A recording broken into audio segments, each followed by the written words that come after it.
Welcome in RCM business, है ना। स्वागत है आप सब साथियों का आरसीएम में। RCM RCM transforming life, transforming world हो गया। अब आरसीएम हिंदुस्तान से बाहर जाने की तैयारियां कर रहा है, ग्लोबल में पहुंच रहा है। और ये जो न्यूज हमें मिली अप्रैल में माननीय सौरभ छाबड़ा जी के माध्यम से, उस दिन से हम बहुत ज़्यादा एक्साइटेड हैं। वर्किंग बहुत बेहतरीन तरीके से हिंदुस्तान के अलग अलग इलाकों में चल रही है। जो भी मेरी इस बात को सुन रहे हैं साथी, मैं आप सब साथियों को एक चीज कहना चाहूंगा कि आप बिल्कुल सही हाथों में आए हैं। आप बिल्कुल बहुत बढ़िया हाथों में आए हैं। आप अपने ऊपर गर्व रखें, आप अपने ऊपर गर्व करें कि मैं बिल्कुल ठीक हाथों में आया हूं। लेकिन मेरे आज के जो टॉपिक है आपके साथ बात करने के, मैं कुछ पॉइंट तो आपके साथ में वो डिस्कस करूंगा कि हमें आरसीएम क्यों करना चाहिए, है ना। क्यों करना चाहिए आरसीएम, जब क्यों क्लियर हो जाता है तो कैसे और ये सारी चीजें भी क्लियर हो जाती हैं। लेकिन सबसे पहले मैं क्यों आपका क्लियर करने के कुछ एक पॉइंट बताऊंगा आपको कि क्यों करें हम आरसीएम को। और उसके बाद मैं आपको आरसीएम में सफलता की कुछ महत्वपूर्ण चाबियां देके जाऊंगा। कुछ महत्वपूर्ण वो चाबियां हम उनके ऊपर डिस्कस करेंगे। जो ये टेक्निकल रूपी 7 लीवर के ताले हैं, वो कैसे खुलेंगे आपके। ये जो emerald, star emerald, Ruby, star Ruby के जो लॉक हैं, वो कैसे खुलेंगे, उसके लिए आपको क्या करना पड़ेगा। तो उन चाबियों को हम आपके साथ में डिस्कस करेंगे। कैसे वो पॉसिबिलिटी बनेगी उसके ऊपर हम बात करेंगे आपके साथ में। तो मेरी स्क्रीन बिल्कुल ठीक आ रही होगी नूतन जी, हम आगे बढ़ सकते हैं। बिल्कुल सर, बिल्कुल। चलिए ठीक है, थैंक यू वेरी मच। तो मैं जैसा बोल रहा था कि सबसे पहले हम जिस पॉइंट पे डिस्कस कर रहे हैं, उस पॉइंट का नाम है क्यों करें आरसीएम। क्योंकि आज की इस मीटिंग में बहुत सारे लोग ऐसे होंगे जिन्होंने कल ज्वाइन किया है, या महीना पहले ज्वाइन किया है, या 2 महीना पहले ज्वाइन किया है। तो आप सब इस पॉइंट को, और कुछ पुराने लोग भी होंगे, पुरानों का भी क्यों क्लियर नहीं होता बहुत सारी बार। तो ज्वाइन किया है हमने, लेकिन क्यों करें हम आरसीएम को, ये पॉइंट जब तक हमारे क्लियर नहीं होंगे तब तक हम आगे नहीं बढ़ सकते हैं। मेरे अनुसार, जहां तक मेरी समझ जा रही है, पहला, सबसे पहला कारण, अतिरिक्त आय एवं आय का दूसरा स्रोत अगर आपको चाहिए तो आपको आरसीएम करना चाहिए। अगर आप एक्स्ट्रा इनकम चाहते हैं, देखिए माय डियर लीडर्स, आपने बहुत सारे सीनियर लीडर्स के मुंह से सुना होगा कि 1940 में एक व्यक्ति 10 रुपए कमाता था। तो उसकी लाइफ शानदार चलती थी। जो 4 रुपए कमाता था उसका गुजारा होता था। लेकिन 1980 में वो जीरो बढ़ती जा रही है।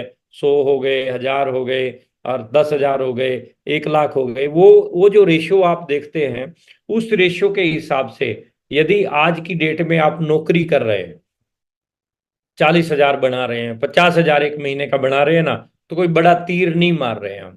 बस हैंड टू माउथ वाला मामला है। यानी घर के खर्चे ही निकलेंगे। 40-50 हजार रुपए में आज की डेट में कुछ नहीं होता है, कुछ भी नहीं होता है। अगर आप बच्चों को अच्छी एजुकेशन देना चाहते हो, अगर आप लग्जरी लाइफ जीना चाहते हो, अगर आप अपनी वाइफ के सपनों को पूरा करना चाहते हो, माँ बाप के सपनों को पूरा करना चाहते हो, तो आपको, सिंपल सी भाषा में मैं बोलना चाहूंगा कि आपको अपनी इनकम को बढ़ाने के ऊपर काम करना चाहिए। हम लोगों के खर्चे तो बढ़ ही रहे हैं। खर्चे का जो मीटर और खर्चे का जो साइकिल है ना, वो एवरी टाइम चल रहा है। अभी आप मेरे सामने अपने रूम पे बैठे हैं, तो आपने जो पंखा चला रखा है, जो एसी चला रखा है, या जो लाइट भी जला रखी है, तो आपका खर्चा तो चल ही रहा है ना। खर्चे का मीटर आपका चल रहा है। यानी खर्चा आपका चलता जाए। आप पूरे दिन में कुछ भी मत करो, 1 रुपए का सामान आप बाजार से खरीद के ना लाओ, फिर भी आपका खर्चा हुआ। यानी लाइट का खर्चा हुआ, पानी का खर्चा हुआ, खाने पीने का जो भोजन का खर्चा हुआ। यानी खर्चे आपके हर रोज रोजाना रूटीन में चल रहे हैं। क्या हमारी अतिरिक्त आय भी, एक्स्ट्रा इनकम भी एवरी टाइम बढ़ रही है? नहीं बढ़ रही है तो ये सोचने का विषय है। इसके ऊपर अपने को काम करना चाहिए। क्यों करें आरसीएम में सबसे पहला पॉइंट मेरे हिसाब से ये बनता है कि यदि आपको 40,000 आप कमा रहे हैं, 30,000 कमा रहे हैं, 20,000 आप अपने धंधे से कमा रहे हैं, नौकरी से कमा रहे हैं, दुकान से कमा रहे हैं, उसके साथ आपको 20,000 30,000 और चाहिए, 50,000 चाहिए, लाख चाहिए, तो आपको एक्स्ट्रा कुछ करना पड़ेगा। अगर आप आज तक वही करते आ रहे हैं जो आज तक आपने किया है, तो यकीन मानिए आपको वही मिलेगा जो आज तक मिलता आया है। लाइन ध्यान सुनिएगा। अगर आप आज तक वही करते आ रहे हैं जो आज तक आपने किया है, तो आपको वही मिलेगा जो आज तक आपको मिलता आया है। अगर आपको एक्स्ट्रा कुछ चाहिए, तो आपको एक्स्ट्रा करना पड़ेगा, और बिना कुछ किए जय जयकार नहीं होती, मेहनत करने वालों की कभी हार नहीं होती। एक्स्ट्रा आपको कुछ चाहिए, तो एक्स्ट्रा आपको एफर्ट्स लगा के एक्स्ट्रा इनकम का एक सोर्स अगर आप खड़ा करना चाहते हो, आय का दूसरा स्रोत आप खड़ा करना चाहते हो, तो आज की डेट में आरसीएम से बेहतरीन कुछ भी नहीं है। सस्ता, सुंदर और टिकाऊ। गुजराती लोग बोलते हैं हिंग लगे ना फटकरी, रंग भी चोखो होयो। तो आप, राजस्थानी कहावत है आई थिंक, आप नौकरी कर रहे हैं, खेती कर रहे हैं, व्यापार कर रहे हैं, आप स्टूडेंट हैं, आप हाउस वाइफ हैं, एक्स वाई जेड कुछ भी आप कर रहे हैं, आप आराम से पार्ट टाइम कर सकते हैं, इजिली पार्ट टाइम कर सकते हैं। आराम से पार्ट टाइम करते करते आप इनकम का दूसरा स्रोत बना सकते हैं। Number one point. Number two, अगर इसी कड़ी में आगे कुछ पॉइंट मैं देने जा रहा हूं, आप ध्यान से सुनिएगा इन पॉइंट्स को। परिवार की आने वाली पीढ़ियों के लिए सुरक्षा कितनी बड़ी बात है। कोई भी व्यक्ति नौकरी में सुरक्षा नहीं दे पाता, कोई भी व्यक्ति व्यापार में सुरक्षा नहीं पाता दे पाता है, दुकानदारियों में सुरक्षा नहीं दे पाता। हम्म। मेरे से पहले कल के सेशन में शायद रत्नेश सर के वाइफ थे, और कितनी बड़ी बात बोली उन लोगों ने, कितना बड़ा, कितना बेहतरीन सेशन था वो। एक व्यक्ति आरसीएम बिजनेस में ज्वाइन होता है, मन लगा के काम करता है, काम तो उसका वैसे भी चल रहा था, घर परिवार उस व्यक्ति का वैसे भी चल रहा था, अपनी रोजमर्रा की जिंदगी को चलाने के लिए पैसा तो रत्नेश्वर वैसे भी कमा रहे थे। लेकिन आरसीएम बिजनेस में आए, अतिरिक्त आमदनी का एक सोर्स समझा, काम करना शुरू किया, नेटवर्क बनाया, सफायर जैसे लेवल पे पहुंचे। ऊपर वाले की कोई इच्छा थी, अच्छे लोगों की वहां भी जरूरत है। रत्नेश्वर आज इस दुनिया में नहीं रहे, लेकिन आज भी 6 महीने से ज्यादा टाइम हो चुका है। कल उनकी स्टेटमेंट आपने सुनी, नहीं सुनी तो यूट्यूब पे वो सेशन होगा, उसको आप दोबारा से सुन लीजिएगा। मैं कहना क्या चाहता हूं कि इंसान आज की डेट में इस दुनिया में नहीं है, लेकिन रत्नेश सर के परिवार में आज भी प्रति माह लाखों रुपए की आमदनी जा रही है। ये एक ऐसा सुंदर और व्यवस्थित सिस्टम है जिसमें यदि कुछ समय आप अपने आप को सरेंडर कर देते हैं, कुछ समय यदि आप अपना 100% देते हैं, रत्नेश सर ने अपना 100% दिया, विशाल नेटवर्क तैयार किया। हमारी टीम में एक बहुत बेहतरीन और जाबाज साथी, जिसने हिंदुस्तान में अपनी अलग पहचान बनाई। आज से कुछ साल पहले की बात है, मैं लुधियाना में एक होम मीटिंग कर रहा था, और होम मीटिंग समाप्त हुई तो एक व्यक्ति बाहर मेरे साथ साथ आ गया और कहने लगा कि सर मेरे को भी आरसीएम बिजनेस ज्वाइन करना है और मुझे मदद करोगे क्या। मैंने कहा हाँ बिल्कुल करेंगे। वो व्यक्ति ऑटो चलाता था, ऑटो चला के अपनी रोजमर्रा की जिंदगी चला रहा था। ऑटो चलाते चलाते उसने आरसीएम बिजनेस शुरू किया, काम करता गया 100% समर्पित होके उस व्यक्ति ने आरसीएम किया, अपना नेटवर्क खड़ा कर लिया, एक बड़े लेवल पे पहुंच गया। ऊपर वाले की कोई इच्छा थी कि वो व्यक्ति इस दुनिया में नहीं रहा, इस दुनिया को छोड़ के चला गया। राकेश अरोड़ा साहब उनका नाम है। राकेश अरोड़ा साहब आज इस दुनिया में नहीं है। उनके बच्चे, उनके वाइफ अभी हमारे साथ में एक ट्रिप पे थे। उनकी स्टेटमेंट से ये आई कि अरोड़ा साहब की कमी तो कोई भी पूरी नहीं कर सकता, कोई भी नहीं पूरी कर सकता। जैन साहब की रत्ने, जैन साहब की कमी कोई भी पूरी नहीं कर सकता। लेकिन एक इंसान के जाने के बाद में परिवार जिस सड़क पे पहुंच जाते हैं, अच्छे अच्छे परिवार हमने देखे हैं जो सड़क पे आ जाते हैं। लेकिन चाहे हम राकेश अरोड़ा साहब की बात करें, चाहे हम रत्नेश जैन साहब की बात करें, चाहे हम स्वर्गीय सतीश पंडित साहब की बात करें, चाहे हम ओपी शर्मा साहब की बात करें, इसके अलावा भी बहुत सारी ऐसी कहानियां हैं जो आज जिन्होंने आरसीएम बिजनेस ज्वाइन किया, अपने परिवार की आने वाली पीढ़ियों की सुरक्षा के लिए ज्वाइन किया। उनकी सोच बड़ी थी कि मेरे को कुछ बड़ा करना है, और आज उन परिवारों में प्रति माह लाखों रुपए की आमदनी आ रही है, खुशहाल परिवार हैं, बच्चे अपनी प्रॉपर एजुकेशन कर पा रहे हैं, उनके परिवार के सदस्यों की जो लाइबिलिटीज थी उनको अच्छे से वो कंप्लीट कर पा रहे हैं, due to network, due to RCM business. क्यों करें आरसीएम, इसी कड़ी में आगे बढ़ता हूं। अपने सपनों का मकान व बंगला अगर आपको चाहिए तो आपको आरसीएम करना होगा, है ना। सपनों का मकान चाहिए ना भाई। मैं जब आरसीएम बिजनेस में आया तो मेरे पास अभी वो मकान है जिसमें मैं रहता था पहले। लेकिन मेरा ड्रीम था कि एक जो है ना मकान होना चाहिए जिसमें 5 स्टार होटल की फीलिंग आए, मतलब जिसके वॉशरूम, जिसके बेडरूम, मतलब बेहतरीन तरीके के डिजाइन किए गए हों। तो वो सपने पूरे किए। अभी उस मकान में मैं हूँ, रहता हूँ।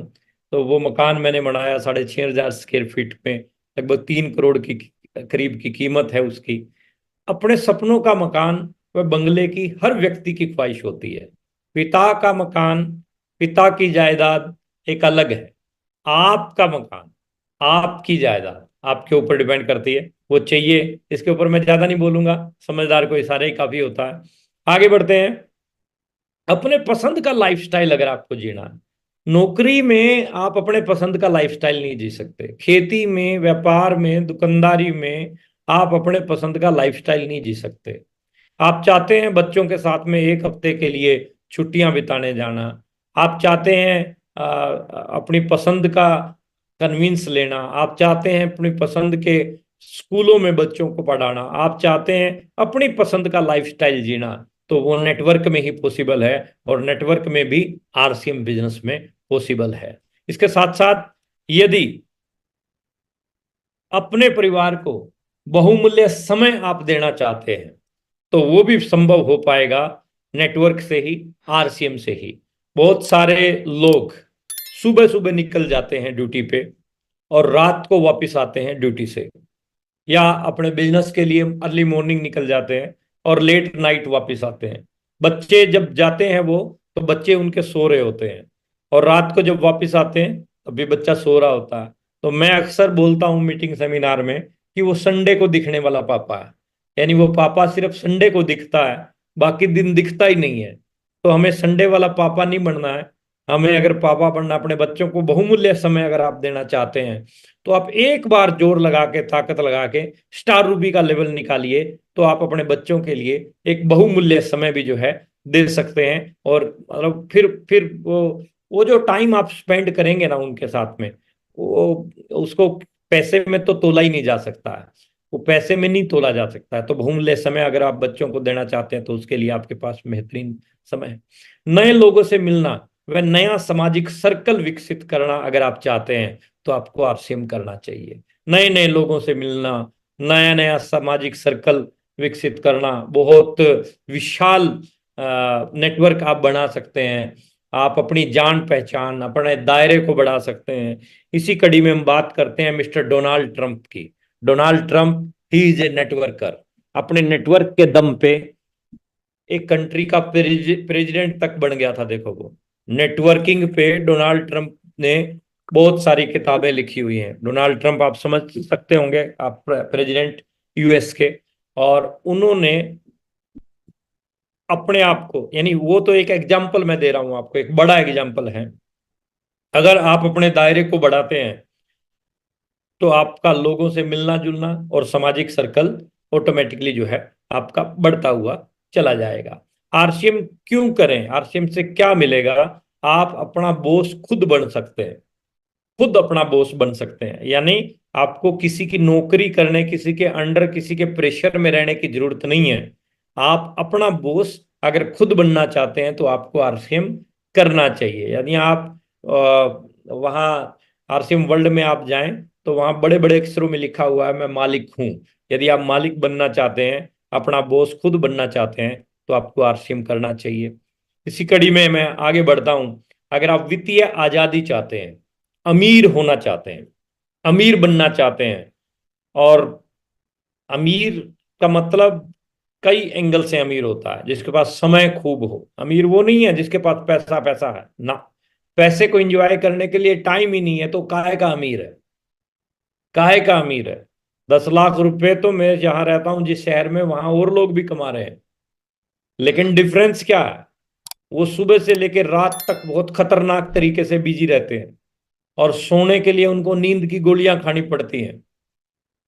समझ पा रहे हैं ना बात? लेकिन आरसीएम के नेटवर्कर, लाखों रुपए की आमदनी, आराम से, कोई नींद नूंद की गोलियां खाने की जरूरत नहीं पड़ती है। रिलैक्स माइंड में रहते हैं, रिलैक्स रहते हैं, रिलैक्स। वित्तीय आजादी इसी को बोलते हैं। वित्तीय आजादी इसी को बोलते हैं कि आप 50 रुपए की चीज को खरीदने के लिए, 5,000 रुपए की चीज को खरीदने के लिए 1 मिनट भी ना सोचें। मैंने ऐसे ऐसे अमीर भी देखे हैं जो अमीर तो हैं, पैसा तो खूब है, लेकिन 500 रुपए की आइटम भी खरीदनी हो ना तो 50 बार सोचते रहते हैं। वो अमीरी नहीं है।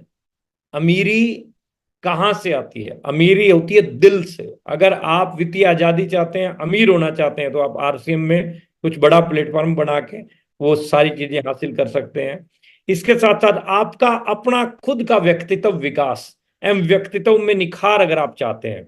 मैं अगर अपनी बात बताऊं तो मेरा अगर बैकग्राउंड बताऊं तो एक ठीक ठाक छोटी मोटी नौकरी करता था, लेकिन लाइफस्टाइल कोई बहुत बेहतरीन नहीं था। वो सारी चीजें मैंने इस इंडस्ट्री में आने के बाद में सीखी। और खाली मेरा मेरा नहीं, आप आरसीएम के किसी भी लीडर को उठा के देख लो, और आरसीएम नहीं, पूरी नेटवर्क मार्केटिंग के आप किसी भी लीडर को उठा कर देख लो, उसकी पहले की लाइफ और आज की लाइफ में दिन रात का फर्क आपको मिलेगा। तो ये नेटवर्क है, ये इंडस्ट्री आपको जो है आपके व्यक्तित्व विकास और व्यक्तित्व निखार में बहुत बड़ा योगदान देती है। पब्लिक स्पीकिंग और पर्सनल डेवलपमेंट यहां से आपको मिलेगी। आप लगातार जो फील्ड के अंदर वर्किंग करेंगे, लगातार आप जब लोगों के संपर्क में रहेंगे, तो आपको बातचीत करने के तरीके आ जाएंगे। पब्लिक स्पीकिंग जो है एक बहुत बड़ा गुण होता है, जो अच्छे अच्छे ओहदे पर पहुंच के भी लोगों का नहीं आ पाता। लोगों को समझ ही नहीं आ पाता कि बोलूं क्या। जैसे ही 20, 30, 50 लोगों के बीच में जाता है तो रोंगटे खड़े हो जाते हैं उसके। लेकिन ये इंडस्ट्री आपको ऐसी पब्लिक स्पीकिंग और पर्सनल डेवलपमेंट सिखाती है, प्रैक्टिकल, कि आप 5,000 लोग भी आपके सामने बैठे हों तो आप बेझिझक बेझिझक बात कर सकते हैं। आपका कोई डर, कोई इस तरह की सिचुएशन आपके सामने नहीं आती है। इसके साथ साथ आरसीएम क्यों करें में कई सारी चीजें अपने समाज, शहर, राज्य एवं देश के लिए बेहतर कार्य करने का एक जरिया है आरसीएम। आज की डेट में जैसे आपको सब लोगों को पता है कि टेम्परेचर बहुत बेहतरीन, बहुत बड़ा टेम्परेचर होता जा रहा है, यानी बहुत अधिक टेम्परेचर होता जा रहा है। 50 डिग्री, 49, 47, 48, ये तो नॉर्मल सा हो गया है अभी। और जैसे आप लोग व्हाट्सएप पे, सोशल मीडिया पे पढ़ भी रहे हैं कि इस समय हिंदुस्तान को 500 करोड़ पेड़ की जरूरत है। 500 करोड़ पेड़ की जरूरत है। अगर वो लगाने पे लोगों ने काम नहीं किया तो काम बहुत ज्यादा बेकार हो जाएगा, खतरनाक हो जाएगा। 60 डिग्री पर तो खत्म हो जाता है मामला, सारा का सारा कोलैप्स होना शुरू हो जाएगा, मेल्ट होना शुरू हो जाएगा सब कुछ। तो आज हम सब लोगों, हम, मैं अपने आप को सौभाग्यशाली समझता हूँ, आप भी सौभाग्यशाली इंसान हैं कि आप जिस इंडस्ट्री के अंदर काम कर रहे हैं ना, वो इंडस्ट्री में आरसीएम बिजनेस खुद वृक्षारोपण अभियान के ऊपर काम कर रहा है। पेड़ लगाने के ऊपर काम कर रहा है। मैं आप जितने भी साथी बैठे हैं हमारे बीच में, मैं सबको बोलना चाहूंगा, अभी बारिशें भी शुरू होने वाली हैं, पेड़ लगाने के ऊपर जो है आप लोग जरूर काम करें। अपने समाज के लिए, शहर के लिए, राज्य के लिए कुछ ना कुछ एक्स्ट्रा आप करने के लिए जो है ना अपनी तैयारियां का बना लीजिए। आपके बच्चे का बर्थडे है, एनिवर्सरी है, तो आप पेड़ लगा के जो है उसको सेलिब्रेट करेंगे तो उसका मतलब मजा ही कुछ और आ जाएगा। आगे बढ़ता हूँ, कुछ चीजें और हैं, उन पॉइंट के ऊपर बात करते हैं। आरसीएम में सफलता के ताले की महत्वपूर्ण चाबियां, कुछ चाबियां हम आपके साथ डिस्कस करने जा रहे हैं। अब ये जो महत्वपूर्ण चाबियां हैं, अब ये चाबियों के बिना आप मतलब इन चाबियों से आप बड़े से बड़े 7-7 लीवर के तालों को जो है खोल सकते हैं। लेकिन इसके लिए ना थोड़ी सी अपने को थोड़ी सी शिद्दत के साथ में काम करना पड़ेगा। ये कोई भी चाबी ढीले ढाले पन से बनने वाली नहीं है। यानी इसके लिए आपको मेंटली प्रिपेयर होना पड़ेगा सबसे पहले कि मेरे को इस ताले को खोलना ही खोलना है। ताला कौन सा है? टेक्निकल का। ताला कौन सा है? एमराल्ड का। ताला कौन सा? स्टार एमराल्ड का, रूबी का, स्टार रूबी का। इस ताले को अगर आप खोलना चाहते हो ना, तो कुछ चाबियां मैं आपको दे रहा हूं, वो सारी चाबियां आपको लगानी पड़ेंगी। ये 13 चाबियां हैं, 13 चाबियों का ये गुच्छा है, और इनमें हर एक चाबी बहुत ज्यादा इंपॉर्टेंट है। हर एक की हर एक एक चाबी बहुत ज्यादा इंपॉर्टेंट है। तो आप प्रत्येक चाबी को ध्यान से सुनिएगा, बार बार सुनिएगा। ये यूट्यूब पे भी रहेगा, ये सारी चीजें रहेगा, अब आप बाद में भी इसको देख भी सकते हैं, लेकिन नोट्स बनाएंगे तभी नोट बनाएंगे, ये हमारी फेवरेट कोटेशन है, बार बार हम इस पॉइंट को बोलते हैं। बात करते हैं कि कौन कौन सी वो महत्वपूर्ण चाबियां हैं जिनके ऊपर हम काम करेंगे तभी हम स्टार रूबी जाएंगे या स्टार मिराज जाएंगे।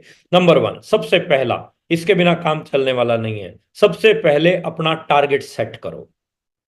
टारगेट यानी गोल। जिसका कोई गोल नहीं उसका कोई रोल नहीं। गोल आपको बनाना है। इस गोल में भी 3 टाइप के गोल आते हैं जनरली, सामान्य तौर पे। पहला short term, network marketing industry की जो एजुकेशन कहती है उसके अनुसार 3 प्रकार के गोल हैं। सबसे पहला शॉर्ट टर्म, कि अगले 6 महीने में हमें क्या करना है, किस लेवल पे जाना है। दूसरा मिड टर्म, 2 साल तक किस लेवल पे जाना है। Third long term, short term, mid term, long term. 3 type के ये गोल हैं। गोल सेट करना जरूरी है। जिसका कोई गोल नहीं उसका कोई रोल नहीं। गोल सेट कीजिए, गोल बनाइए, गोल के ऊपर काम करना शुरू कीजिए। गोल बनाना बहुत ज्यादा जरूरी है, टारगेट बनाना बहुत ज्यादा जरूरी है। टारगेट होगा तो काम की गति बढ़ेगी, टारगेट नहीं होगा तो काम की गति नहीं बढ़ सकती है। टारगेट होगा तो आप अपनी मनचाही चीजों को खरीद सकते हैं। आप अपने टारगेट सेट कीजिए, साथ में ड्रीम्स भी अपने सेट कीजिए कि आपको क्या क्या चाहिए। आपको सोफा चाहिए, एलईडी चाहिए, स्कूटी चाहिए, एसी चाहिए, कार चाहिए, बंगलो चाहिए, ये सारी चीजें आप लिखिए। और फिर प्राथमिकता के आधार पर, ये देखो ये हवाई बात नहीं है, इसको एक कान से सुन के दूसरे कान से निकालिएगा मत, ये बहुत खतरनाक चीज है। आप जब तक लिखेंगे नहीं तब तक आप बड़ी उपलब्धि पे पहुंचेंगे नहीं, ये फैक्ट है। तो आपको लिखना पड़ेगा, और लिखें, और लिखने के बाद में फिर इसके इसके ऊपर शिद्दत के साथ में आप लग जाएं। सबसे पहला अपने टारगेट सेट कीजिए, आज ही सेट कीजिए। आप बिगिनर पे हैं, स्टार्टर पे हैं, ओपनर पे हैं, ईगल पे हैं, रनर पे हैं, विनर, स्टार, रॉयल्टी, टेक्निकल, किसी भी लेवल पे हैं, आप अपने अगले टारगेट डिजाइन कीजिए। आप अगले 6 महीने में कहां जा रहे हैं, किस लेवल पे पहुंच रहे हैं। अभी जून है, 6 महीने में आपका, अभी 6 महीने हो चुके हैं 2024 के, अगले 6 महीने में आपका 2024 कंप्लीट हो जाएगा, यानी साल आपका खत्म हो जाएगा। तो इस साल के एंड तक आप क्या करना चाहते हैं? 2025, 2026, 2026 तक आप कहां पर पहुंचना चाहते हैं? जून 2026 तक आप क्या करना चाहते हैं? उसके बाद जून 2029 तक आप कहां पर जाना चाहते हैं, किस लेवल तक पहुंचना चाहते हैं, क्या अचीवमेंट पर जाना चाहते हैं, इसको आप लिखिए। ये बहुत ज्यादा, बहुत महत्वपूर्ण पॉइंट है। अगर ये मतलब ताले जो भी खोलने हैं और ये चाबी अगर आपने इस्तेमाल नहीं की तो वो ताला लगा ही रह जाएगा, खुलने के कोई चांस नहीं है। नंबर 2, आलस को जिंदगी से निकाल दीजिए। टारगेट बना लिया ना, उसके बाद दूसरा स्टेप क्या आता है? आलस को जिंदगी से निकालिए। आलसी आदमी कभी इतिहास नहीं रचता, जिद्दी आदमी हमेशा इतिहास रचता है। तो आप आलस को जो है अपनी जिंदगी से निकाल दीजिए। मतलब आलस आपकी जिंदगी में होना ही नहीं चाहिए। अगर आलस आपकी जिंदगी में आ रहा है, आलस इन द सेंस की सुबह की मीटिंग है और उठा नहीं जा रहा है, अलार्म तो बजा, अरे चल 5 मिनट और सो लेते हैं, कुछ नहीं होने वाला। ये तत्काल सुख है जो मरवा देगा।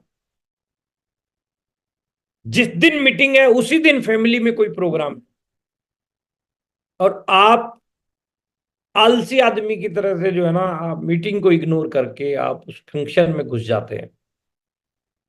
That is wrong. समय पे पहुंचना और समय से पहले पहुंचना, दोनों बातों में भी बहुत फर्क है। ये थोड़ी सी अलग लाइन मैंने इस्तेमाल की है बीच में इसी में। आप यदि आलस में रहेंगे तो आप इस इंडस्ट्री में किसी लेवल पर नहीं जा सकते। हाँ, छोटे मोटे लेवल आपकी टीम की वजह से आपके अचीव हो जाएंगे, लेकिन आप बड़ी उपलब्धि पर नहीं जा सकते।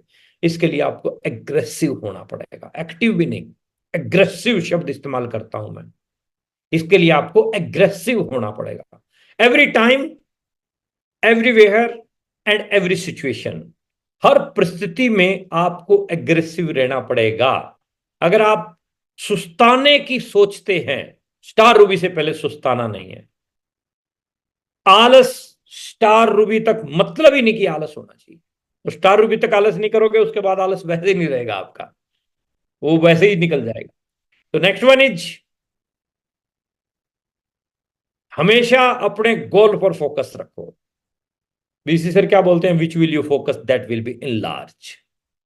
यदि आप फोकस बना के रखोगे अपने गोल पे, अपने टारगेट पे, ध्यान आपका इधर उधर नहीं जाना चाहिए। उसने ये कह दिया, उसने वो कह दिया, आपकी बात पे किसी का असर नहीं होना चाहिए। एक तरह से चिकना घड़ा बना के रखो अपने आप को। आपका फोकस होना चाहिए हमेशा अपने गोल के ऊपर, अपने टारगेट के ऊपर। एक पूरा कर लिया, अगले टारगेट के ऊपर, अगला पूरा कर लिया, उससे अगले टारगेट के ऊपर। आपका फोकस हिलना नहीं चाहिए।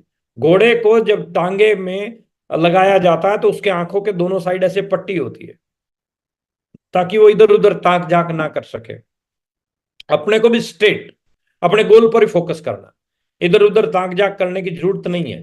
सिर्फ फोकस करना अपने धंधे की तरफ, अपने काम की तरफ, अपनी जो भी आपकी गोल सेटिंग है उसकी तरफ। इधर उधर ताक झाक करने की अपने को जरूरत नहीं है। समय को मैनेज करना सीखिए। बहुत सारे लोग ये कहते हैं कि सर मैं करना तो बहुत कुछ चाहता हूं, लेकिन टाइम नहीं है, क्या करूं? हर बीमारी का इलाज है मैनेजमेंट। मैनेजमेंट एक ऐसा शब्द है, अब इसको पूरे को खोल के देखें तो उसमें सबसे पहले आता है मैनेज मी। अगर मैनेजमेंट को आप एक्सप्लेन करते हैं ना, तो सबसे पहले आता है मैनेज मी, फिर आता है मैनेज मैन, तब बनती है मैनेजमेंट। आप सबसे पहले अपने आप को मैनेज करना सीखें, समय को मैनेज करना सीखें। आप ड्यूटी पे जाते हैं, आप गवर्नमेंट जॉब में हैं, आप प्राइवेट जॉब में हैं, आप व्यापारी आदमी हैं, आप दुकानदार व्यक्ति हैं, आप खेती कर रहे हैं, आप मजदूर हैं, आप दिहाड़ी कर रहे हैं, आप दूध बेचते हैं, आप सब्जी बेचते हैं, आप वकील हैं, आप डॉक्टर हैं, एक्स वाई जेड कोई भी आप काम कर रहे हैं, आपके समय को मैनेज करना आपको ही आएगा। आपके पास ही प्लस पॉइंट और माइनस पॉइंट है अपने। आपको ही पता है कि आप कहां से घंटा 2 घंटा निकाल के आप इस काम के ऊपर लगा सकते हैं। मैं अक्सर एक चीज बोलता हूं, नौकरी वालों को तो खासकर ये चीज ध्यान देनी चाहिए कि आप पूरा सप्ताह किसी और के ड्रीम को पूरा करने के लिए काम करते हैं। सप्ताह में एक दिन अपने बच्चों के ड्रीम को पूरा करने के लिए काम करो। समय को मैनेज करो। यदि आपने समय को मैनेज कर लिया तो आने वाली कई पीढ़ियां आपको याद रखेंगी। क्यों? क्योंकि आप उनके लिए एक विशाल नेटवर्क खड़ा करके चले जाओगे। एक अच्छी खासी इनकम जो है आपके पास में, आपके परिवार के पास में आने लग जाएगी। तो समय को मैनेज करना बहुत ही ज्यादा, बहुत ही महत्वपूर्ण और बहुत ही इंपॉर्टेंट पॉइंट है। ये जो पॉइंट है ना, ध्यान से सुनना, ध्यान से सुनना भी एक कला है। आप मीटिंग में जुड़ तो गए हैं, लेकिन आपका ध्यान कहीं और है, तो आपका मीटिंग में जुड़ना ना जुड़ना कोई इंपॉर्टेंट नहीं है, कोई इंपॉर्टेंट नहीं है। चाहे वो वेबिनार है, चाहे वो सेमिनार है, अगर आप ध्यान से नहीं सुन रहे हैं ना, तो फिर उसका कोई असर नहीं जाएगा, कोई उसका कोई मतलब ही नहीं बनता है उस बात। वो तो आप जो है ना, वो एक जो है ऐसे ही मतलब फॉर्मेलिटी के तौर पर जो है सामने बैठे हैं, उसका कुछ होने वाला नहीं है। ध्यान से सुनिए, कोई भी बात बोली जाती है उसको ध्यान से सुनिए, उसकी बारीक से बारीक पॉइंट को निकालने की कोशिश कीजिए कि ये सामने वाले व्यक्ति ने ये बात बोली है तो उसके पीछे कोई ना कोई लॉजिक जरूर होगा, कोई ना कोई लॉजिक जरूर होगा। ऐसे ही कोई आदमी, देखो ध्यान से सुनना किसकी बात को है, किसकी बात को ध्यान से सुनना है, ये भी इंपॉर्टेंट है ना। हर किसी की बात को भी ध्यान से नहीं सुनना। ध्यान से भले एक व्यक्ति फालतू बात कर रहा है, नेगेटिव टॉकिंग करता है, तो उसकी बात को ध्यान से सुनने की जरूरत नहीं है। ध्यान से सुनना आपको पॉजिटिव बातों को, सकारात्मक सोच वाले जो व्यक्ति आपके साथ डिस्कस कर रहे हैं उनकी बातों को, अपने सीनियर्स की बातों को, अपने सिस्टम जो आपका है उसको उसको ध्यान से सुनिए अच्छे से। ध्यान से सुनना भी एक कला है, इसके ऊपर काम कीजिए। एंड नेक्स्ट वन इज बहुत इंपॉर्टेंट इंपॉर्टेंट चाबियां हैं जो हम आपको दे रहे हैं। सेल्फ कॉन्फिडेंस लेवल हमेशा आपका हाई रहना चाहिए, सेल्फ कॉन्फिडेंस लेवल अप रहना चाहिए। ये इंडस्ट्री सल्यूट करती है उन्हीं लोगों को जिनका सेल्फ कॉन्फिडेंस लेवल हाई रहता है। आप एमराल्ड, स्टार एमराल्ड को देखें, आप रूबी को देखें, स्टार रूबी को देखें, सबके सेल्फ कॉन्फिडेंस लेवल आपको हाई मिलेंगे।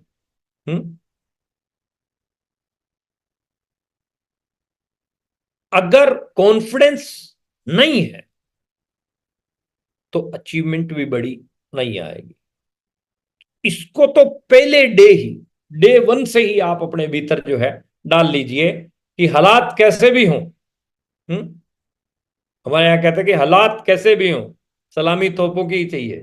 तो हालात कैसे भी हों, कॉन्फिडेंस लेवल आपका हाई रहना चाहिए, कॉन्फिडेंस आपका डाउन नहीं आना चाहिए। आपका बिजनेस डाउन चल रहा है, लेकिन आपके चेहरे से अगर झलक गया कि बिजनेस आपका डाउन है, तो फिर फायदा नहीं है, फिर कोई लीडरशिप क्वालिटी नहीं है। आपके चेहरे से झलकना ही नहीं चाहिए, झलकना ही नहीं चाहिए कि आपका बिजनेस डाउन चल रहा है। आप अपना सेल्फ कॉन्फिडेंस लेवल हमेशा हाई रखें। हमारे साथ में बिजनेस में कई बार उतार चढ़ाव आए, अप डाउन आए, परिस्थितियां अनुकूल प्रतिकूल रही, लेकिन चेहरे से मतलब ही नहीं है कि कभी झलक गया। एज इट इज हम भी आपको बोलना चाहते हैं कि आपके चेहरे से नहीं झलकना चाहिए कि आपके हालात कैसे चल रहे हैं, कैसे चल रहे हैं, चाहे वो पारिवारिक दृष्टि से हो, चाहे वो फाइनेंशियल दृष्टि से हो, चाहे वो नेटवर्क पॉइंट ऑफ व्यू से हो, हर एंगल से, किसी भी एंगल से अप डाउन अगर चल रहे हैं ना, तो चेहरे से नहीं झलकना चाहिए, चेहरे से आपके कॉन्फिडेंस ही झलकना चाहिए। क्योंकि आपका जो ये फेस इंप्रेशन है ना, इसी से ही इफेक्ट पड़ते हैं सारी सारी चीजों के ऊपर, सामने वाला इसी चीज को ही पड़ता है। तो आपका first impression is last impression, यानी आपका जो कॉन्फिडेंस लेवल है वो आपका हाई रहना चाहिए। कॉन्फिडेंस लेवल आपका डाउन नहीं रहना चाहिए। उसमें मतलब ही नहीं है कि कोई कॉम्प्रोमाइज होना ही नहीं चाहिए, कैसी भी स्थितियां हो, कैसी भी हालात। इस पॉइंट को पकड़ के रखिएगा, ये हमारा फेवरेट, इसके ऊपर मैं आधा घंटा भी बात कर सकता हूं, लेकिन टॉपिक बहुत ज्यादा है इसलिए थोड़ा फास्ट में दौड़ा रहा हूं। तो आप अपने सेल्फ कॉन्फिडेंस को हमेशा हाई रखिए। टीम के सामने जाते हो या कहीं पर भी जाते हो तो आपका सेल्फ कॉन्फिडेंस लेवल जो है हाई होना चाहिए। मतलब मुरझाई हुई बात नहीं करनी है आपको। सबके प्रति अच्छे भाव रखें। अच्छा नेटवर्कर कौन है? जो सबके प्रति अच्छे भाव रखता है। द्वेष वाला व्यक्ति, तोड़ा फोड़ी वाला व्यक्ति, एक दूसरे की टांग खींचने वाला व्यक्ति इस इंडस्ट्री में बड़ा नाम नहीं बना सकता। इस इंडस्ट्री में बड़ा नाम वही बनाएगा जो सबके प्रति अच्छे भाव रखता है। अपनी टीम के प्रति अच्छे भाव रखें, अपने सीनियर के प्रति अच्छे भाव रखें, सिस्टम के प्रति अच्छे भाव रखें, प्रोडक्ट के प्रति अच्छे भाव रखें, अपने परिवार के प्रति अच्छे भाव रखें, बच्चों के प्रति, वाइफ के प्रति, माँ बाप के प्रति, समाज के प्रति, अपने दोस्तों के प्रति, हर के प्रति अच्छे भाव अगर आप रखेंगे तो आप जैसा अच्छा इंसान कोई हो ही नहीं सकता।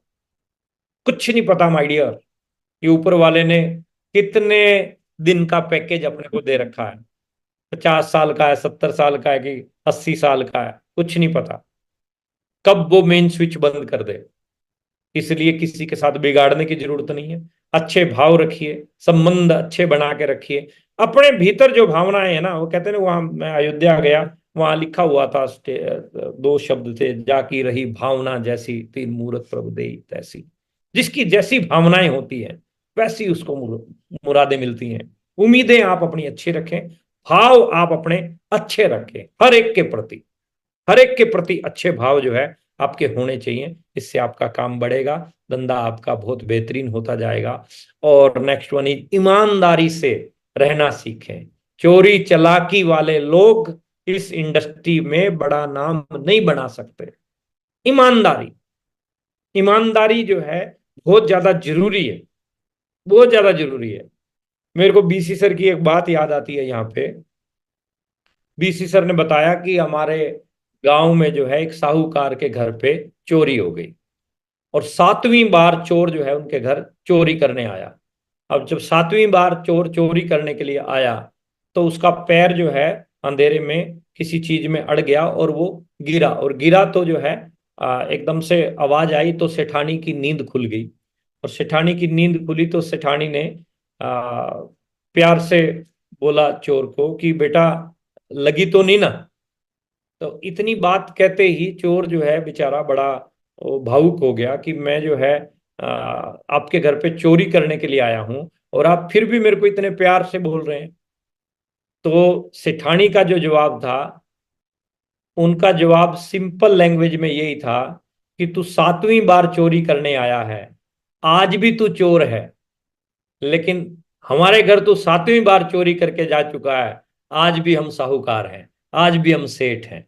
तो चोरी करने से कोई भी साहूकार नहीं बन सकता। साहूकार बनना है तो ईमानदारी रहना बहुत ज्यादा जरूरी है। आप जितने ज्यादा ईमानदार होंगे उतने ही ज्यादा बड़े लेवल पे इस इंडस्ट्री में जाएंगे। तो ईमानदारी बहुत ज्यादा जरूरी चीज है। तो ईमानदार बने, ईमानदार बनेंगे तो नेटवर्क में अच्छे अच्छे लोग आपकी कस्में खाएंगे। वो बंदा जो है ना बिंदास है, वो आदमी ऐसा काम कर ही नहीं सकता। जब लोग आपके बारे में ऐसा बोलने लग जाएंगे यहाँ, और एक आपके बारे में लोग ये बोले, किसी ने अगर आपने गलत नहीं भी किया है तो भी कोई आपका नाम ले देता है, और आपकी छवि अगर अच्छी नहीं है और आपने नहीं भी किया होगा तो भी लोग कहेंगे आप पक्का कर गया होगा, पक्का उसी का काम होगा। तो इसीलिए कहते हैं कि दूध की डायरी के सामने, दूध की डायरी के सामने अगर गिलास में शराब भी पी रहे होगे तो लोग सोचेंगे कि दूध पी रहा है, लेकिन शराब के ठेके के सामने अगर गिलास में दूध भी पी रहे होगे ना तो लोग ये कहेंगे कि शराब पी रहा है। ईमानदारी बहुत ज्यादा जरूरी है।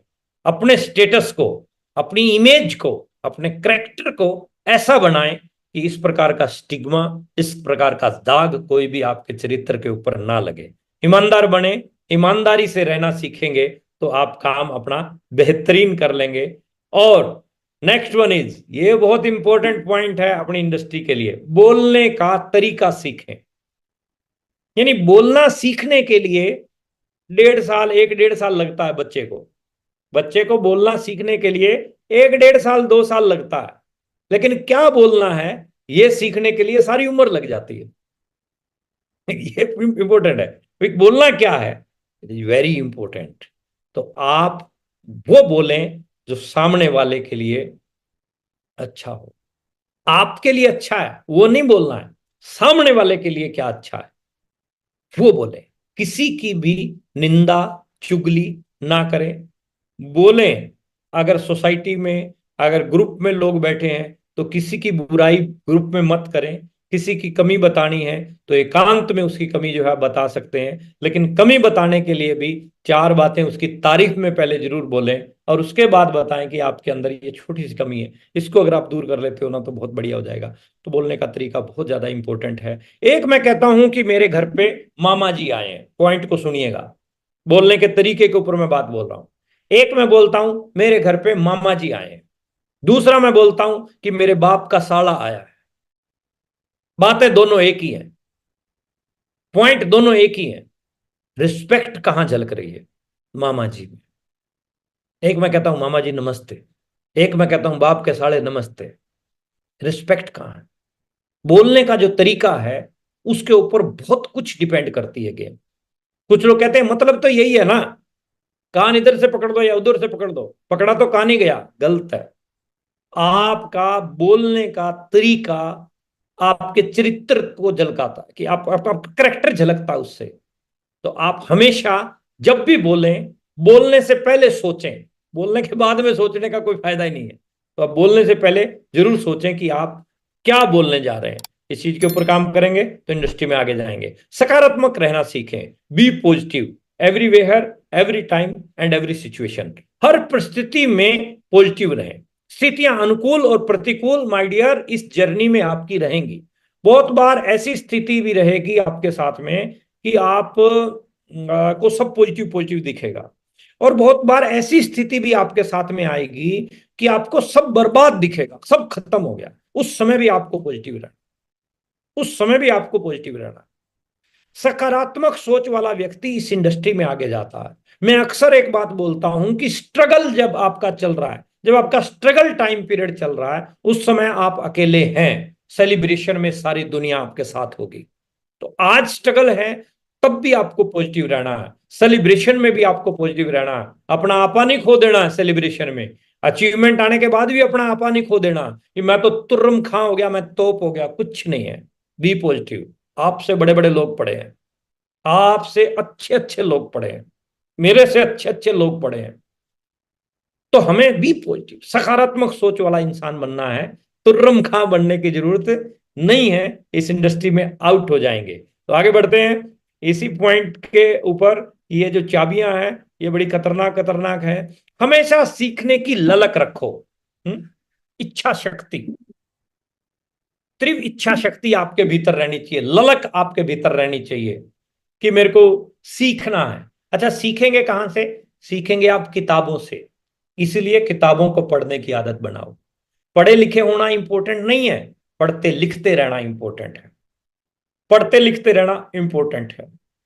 यूट्यूब से आपको पॉजिटिव एटीट्यूड की ऑडियो वीडियो मिल जाएंगी। उनको सुनिए, वहां से आपको सीखने को बहुत कुछ मिलेगा। हर रोज 8 PM यूएस वेबिनार आ रहा है। सीखने के लिए बहुत मटेरियल आपको मिल रहा है।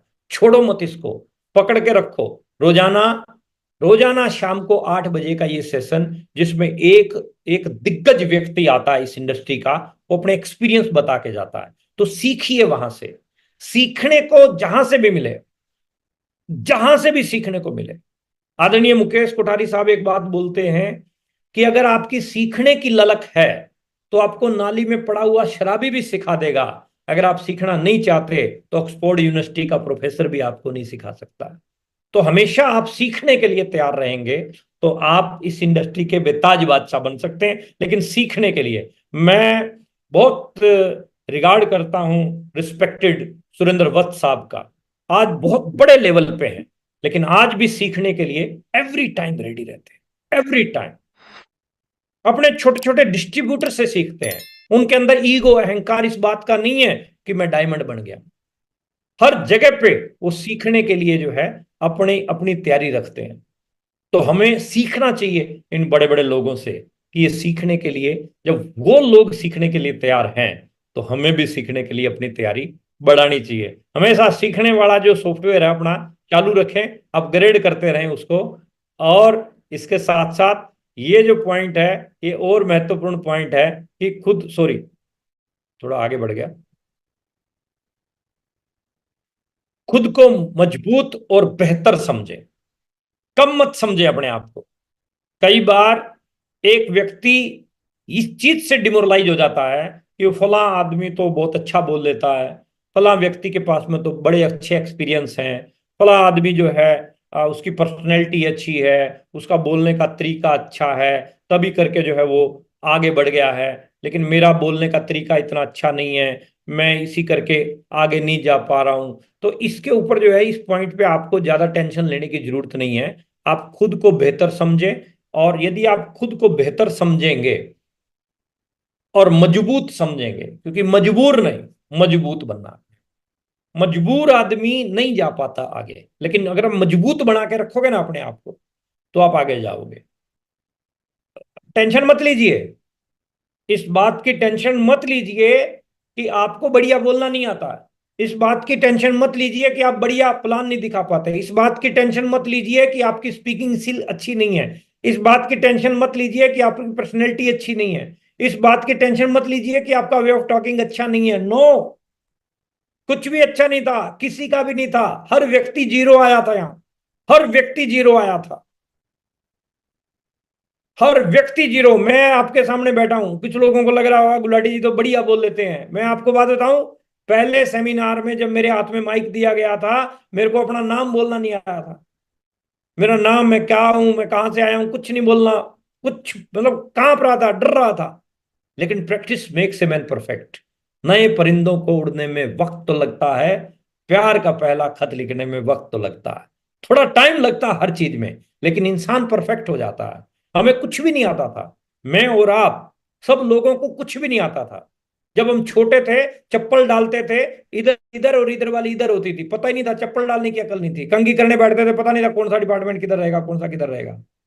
हाफ पैंट डालते थे, निक्कर डालते थे, दोनों टांगे एक ही सुराख में जाती थी। याद कीजिए, जब इतने बड़े बड़े काम आप सीख सकते हो तो ये तो चीज ही कुछ नहीं है। लेकिन अपने आप को मजबूत बनाइए, बेहतर समझे अपने आप को, किसी से कम मत समझो। आप जैसा दूसरा कोई है ही नहीं, होगा तो आपका डुप्लीकेट होगा। ओरिजिनल और हर्बल प्रोडक्ट आप ही हैं उस परमात्मा के, आपकी जैसा दूसरा कोई है ही नहीं। आप हैं ओरिजिनल, दूसरा होगा डुप्लीकेट होगा आपका।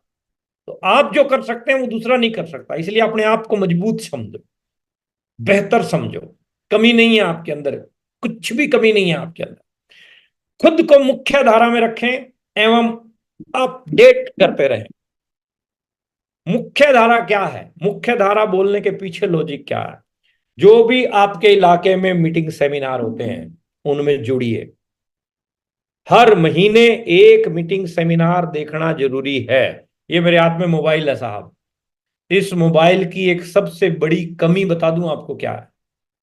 सबसे बड़ी कमी इस मोबाइल की ये है कि इसकी बैटरी खत्म होते ही ये लाश है। क्या है ये? लाश। लेकिन फिर मैं इसका चार्जिंग लगाता हूं तो फिर से जो है ये काम करना शुरू कर देगा।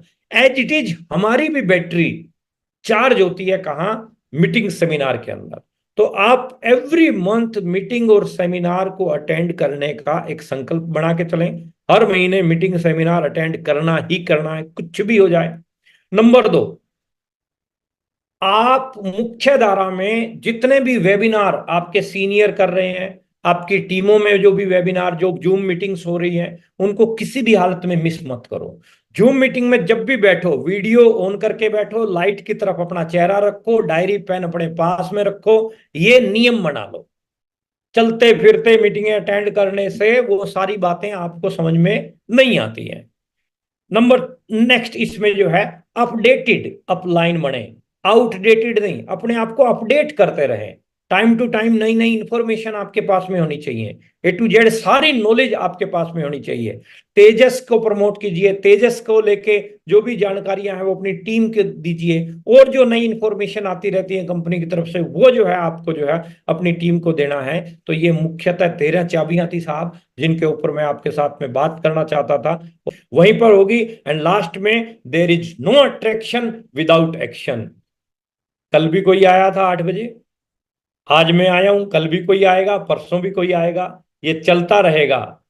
बड़े बड़े लीडर आके आपको एजुकेशन देके जाएंगे, लेकिन my dear, there is no attraction without action. जब तक आप एक्शन नहीं करोगे, तब तक कितनी भी मीटिंगें अटेंड कर लो, कितनी भी ट्रेनिंग अटेंड कर लो, कुछ होने वाला नहीं है, कोई जू रेंगने वाली नहीं है। एक्शन करना पड़ेगा, एक्शन इज सुपरसीड। एक्शन नहीं करोगे तो कुछ कुछ भी हासिल होने वाला नहीं है।